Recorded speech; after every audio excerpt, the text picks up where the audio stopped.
This is how the Greek school looks like. Andito na lahat ng mga parents para pick upin yung mga bata.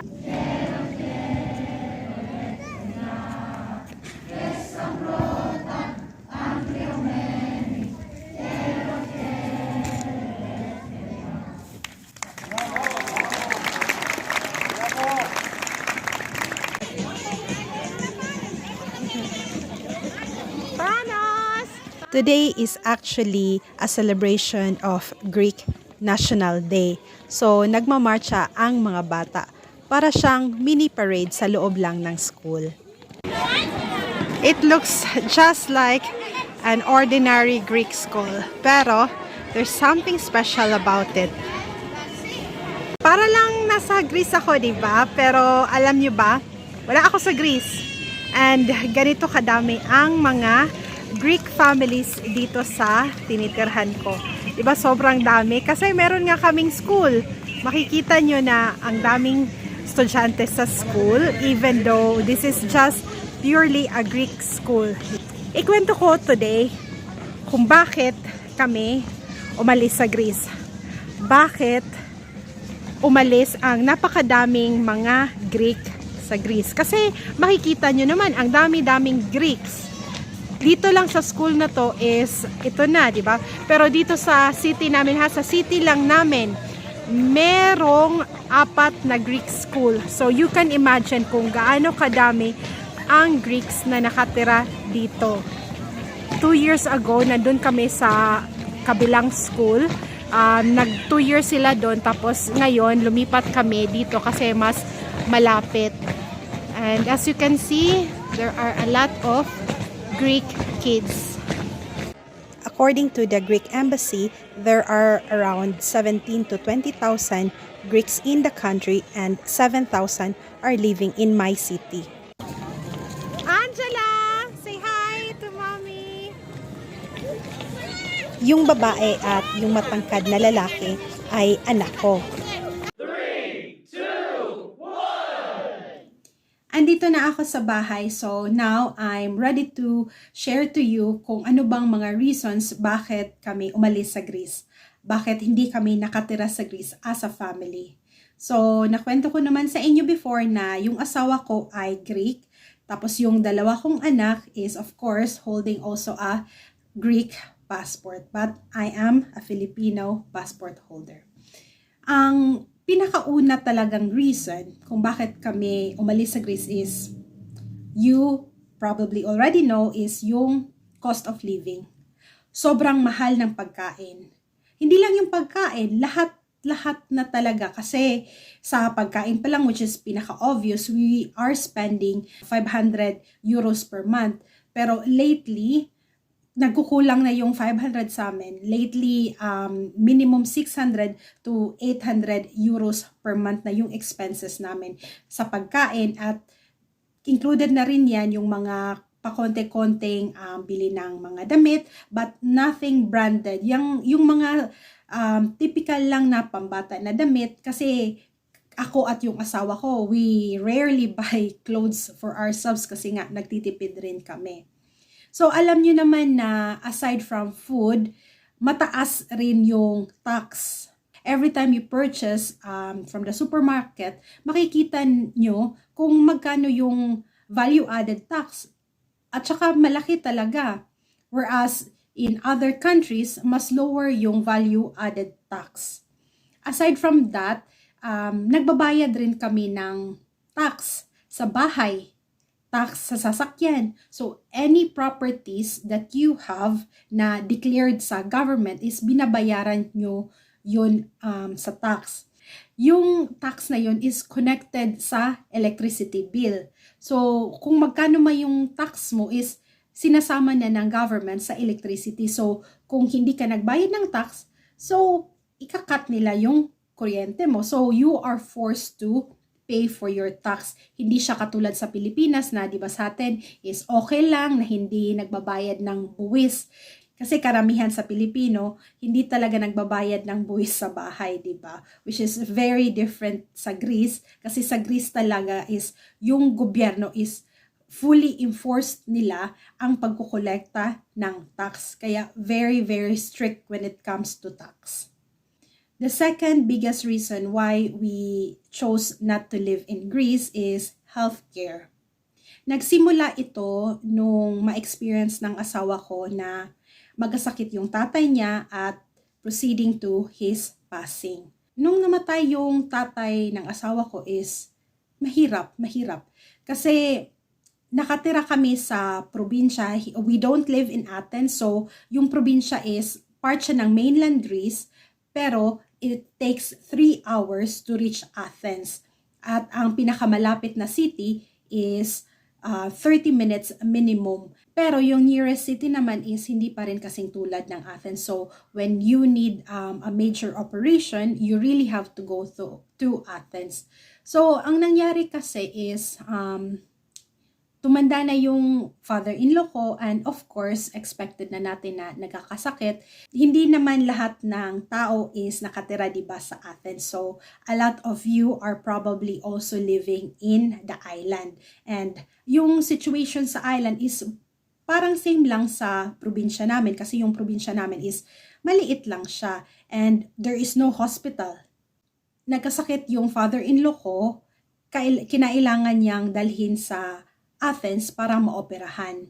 While we were waiting for his surgery, sinabi sa amin ng doktor na matatagalan. Yung parang katulad sa Pilipinas na kailangan mong pumila. Yung kung sino yung mga nauna or yung mas mataas yung priority, sila talaga ang nauuna.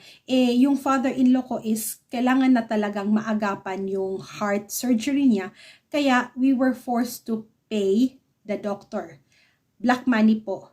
Yes, parang katulad lang rin sa Pilipinas na nagbabayad ka sa doktor in private clinic para mabigyan ka ng priority. Pag merong emergency, ang available lang sa amin is healthcare clinic. Katulad rin sa mga nasa island, ang meron lang talaga sa malalayong lugar is healthcare clinic, and kung kailangan talaga ng surgery is kailangan talagang magpunta sa Athens. Di ba nga kung may mga emergency sa island, kinukuha pa nga ng helicopter or ng medical airplane para lang maihatid sa Athens. So, mahirap magkasakit sa Greece. So, wake up call talaga sa asawa ko yung pagkamatay ng father-in-law ko. Kasi dun talaga namin na-experience kung gaano talaga kahirap yung healthcare situation. Another big reason naman is salary. Alam nyo naman na ang minimum wage lang ng Greece is 830 euros. So yung sweldo ay sobrang liit, tapos sobrang laki ng cost of living, di ba? Kasi ang hindi talaga napapagkasya yung 830 euros. I don't need to explain to you kung mapapagkasya ba yung 830 na minimum wage sa cost of living, kasi super easy lang na i-explain na pagkain, i-minus sa salary, tapos other expenses, kulang na kulang talaga. Another reason is work prospect. Mas madaling makahanap ng trabaho sa ibang bansa compared sa Greece. Kung hindi ka mapili ng paghahanap ng trabaho, of course, it's easy for you to find a job, yung mga blue-collar job. Pero yung mga naghahanap ng professional job, mahirap talaga maghanap ng malaking sahod. So if you're looking for a professional job, yung hindi blue-collar job, mahirap talaga if you're living in the village, and even if you go to Athens, mahirap kasi maliit lang yung job opportunities. Whereas na-experience namin na mas madali maghanap ng trabaho in other parts of Europe compared sa Greece. Global mobility. Since my husband works for the airline, it is very easy for him to find a job in other countries. So, maswerte lang po kami and nakahanap ng trabaho ang asawa ko sa ibang bansa. Another reason naman is yung political system. Alam nyo naman, na-experience nyo na siguro kung gaano kabagal ang bureaucracy ng Greece. Kung nag-a-apply kayo ng residence permit, so mai-experience nyo talaga na super bagal, di ba? Para nga sa akin, mas easier pa nga mag-process ng documents sa Pilipinas compared sa Greece. For example, pag-renew ng passport, As in, mas madali mag-renew for me ng passport ko kaysa sa passport ng mga anak ko. Kasi kung magpapaschedule ako ng appointment, I need to schedule it at least 6 months in advance para makakuha ng slot. Whereas for me, I can easily schedule an appointment just like within 2 weeks, nakakakuha ako agad ng appointment. Aside from that is naririnig nyo naman po siguro yung mga sinasabi ng Greeks. Nagko-complain talaga ang mga Greeks regarding sa political policies, di ba? One common topic that Greeks are always discussing is yung asylum, yung mga refugee. As of the moment, Greece has the biggest number of refugees in Europe and kailangan silang pakainin, kailangan silang bigyan ng tirahan, and it's a big burden for the economy kasi of course kumukuha yung government ng pera from the taxes of people.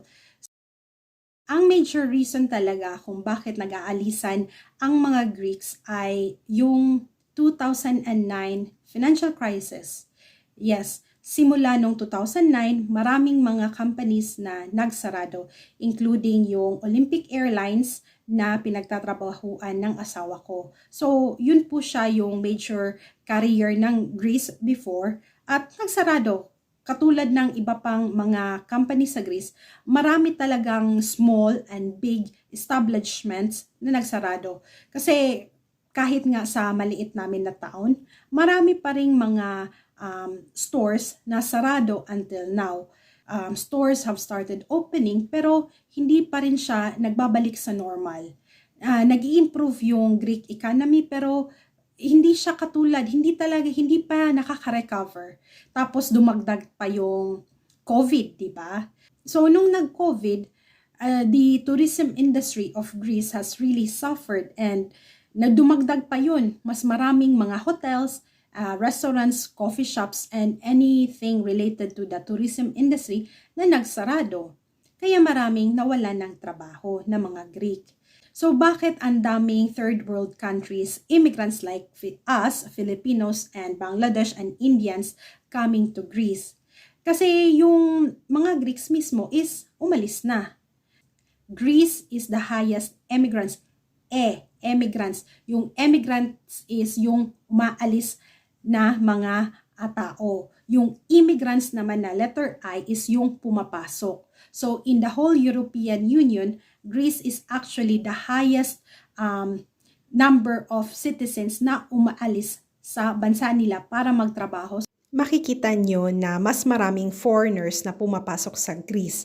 96,000 whereas 80,000 lang na Greeks ang umaalis sa ibang part ng EU or America and Australia.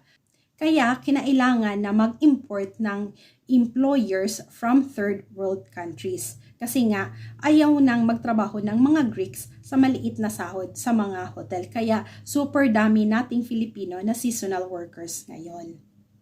As of the moment, ang unemployment rate ng Greece is highest sa buong Europe which is 10.2%. Mas mataas pa ang unemployment rate ng Greece kaysa Pilipinas. I don't want to prolong that video so gagawa na lang po ako ng video para sa other reasons yung connected na sa personal reasons namin as a family kung bakit kami umalis sa Greece. Kasi hindi lang naman yun yung mga reasons marami pang mga reasons kung bakit talaga namin pinili or preferred namin na umalis sa Greece. So, I hope you have learned something today and please subscribe to my channel para mapanood nyo po yung karugtong na video nito para ma-explain ko pa further kung ano pa bang mga rason bakit kami umalis sa Greece. So, see you in my next video. Salamat!